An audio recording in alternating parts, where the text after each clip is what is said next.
Are you someone who loves labeling others? Or are you someone who's been labeled by others?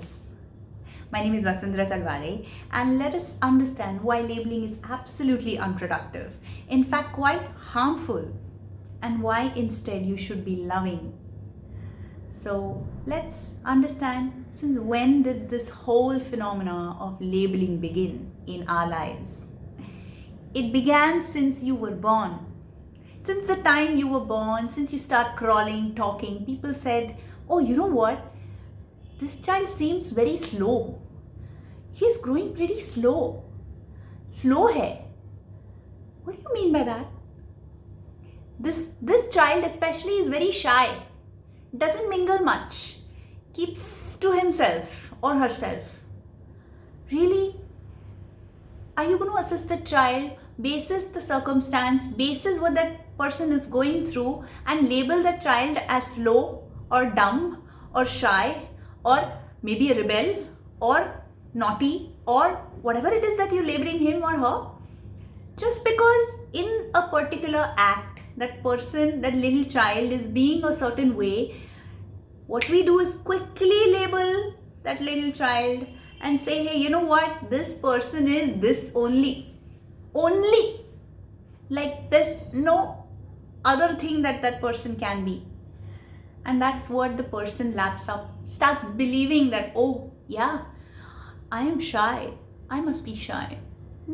Let me be shy.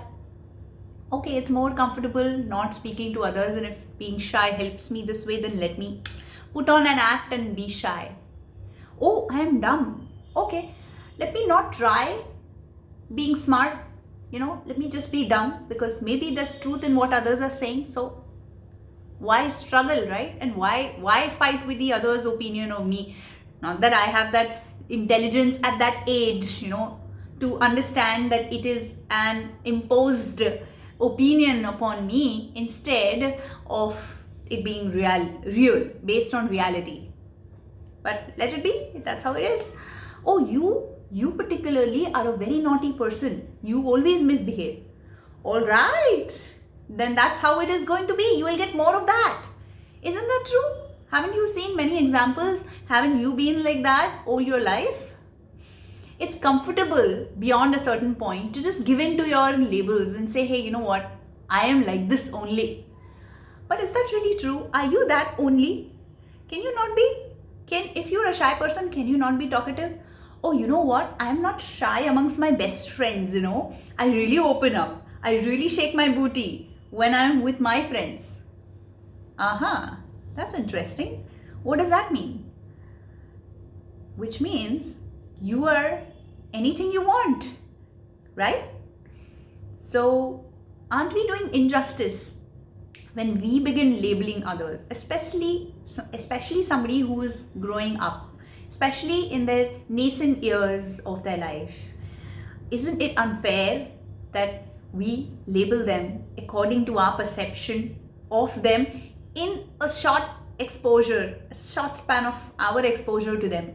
Even if you are a parent to that child, you know very little about that child and what that child has the potential to become. So why label that person and limit that person to that only, right? I did a lecture for a bunch of school teachers in a school recently, and I educated them on exactly this, that you should refrain from labeling them, because those kids there only need love. They don't need your labels. They don't need to be told that they're shy, they're smart, they're dumb, they're too intelligent, or they're not fast enough, they're slow, this, that, etc., etc. Some are fun, some are naughty, some are stupid. It's okay. It's just once in a while that they are that. But once you label them, that becomes their trait.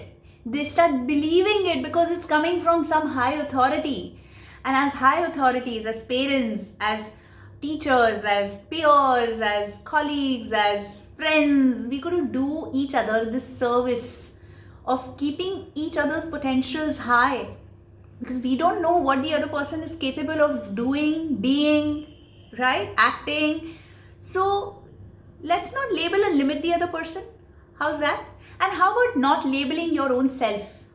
Now that the other world, the rest of the world has labeled you, how about you saying, hey, you know what?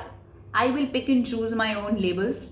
And you know what? It's great to be nothing, because from nothing I can be anything. So in a moment, if I want to be quirky, I will be quirky. If I want to be outlandish, I will be outlandish. Outrageous, I'll be outrageous one moment. If I want to be quiet, I'll be quiet. If I want to be shy, all right, I choose to be shy. If I want to be an introvert, all right, give me my space. But can I not be all of this? Of course, I can be all of this. Can we start embracing each of these as our character traits, as our qualities, as our sides, our facets, different facets, so that we have the freedom to just be? How about giving that freedom to the other? So whoever is a part of your life, whoever touches and comes in contact with your life, make sure that you don't label the other person, because it's limiting. Labels are limiting. In fact, what the other person needs, all that the other person, including us, need is love. How about giving love? If someone is throwing a tantrum or is being rebellious, that person needs attention and love and understanding. They don't need to be told that they're being a rebel, or they're being cranky, or they're being naughty, or they're being misbehaved. No. Understand the crux. Go to the root and act from there. Not simply label. Labeling is convenient, right? Labeling is destructive to another's soul. Don't do this harm to the other. Comes from a deep space within me, because I know how it feels to be labeled, and I know I have also labeled others. So it's not such a good idea. In fact, very recently, not very recently, a year ago, a friend of mine, who's my friend's husband, told me that, oh, you know what, my friend thought you were very dumb. I was pretty surprised as to why this person is telling this to me at this point in time. What's the message, and what's the feeling, what's the guiding principle behind sharing this thought of his friend, his wife, to me right now? However, that's how people are. And you just have to forgive and move on and know your worth. Move on, move away from the labels that others impose upon you. That's also another side of it. Besides you not labeling others and you not labeling yourself, also accepting what the other person is saying and knowing your own self better. That's how you work on yourself, because when you know who you are, then the other labels don't matter. So more on being dumb. There's a video that I have made on being dumb. Surely watch it. And if you find this particular message an important one for you, please implement that in your life. Do not do this injustice to others. So don't label, just love. Take care. Keep watching. Love you.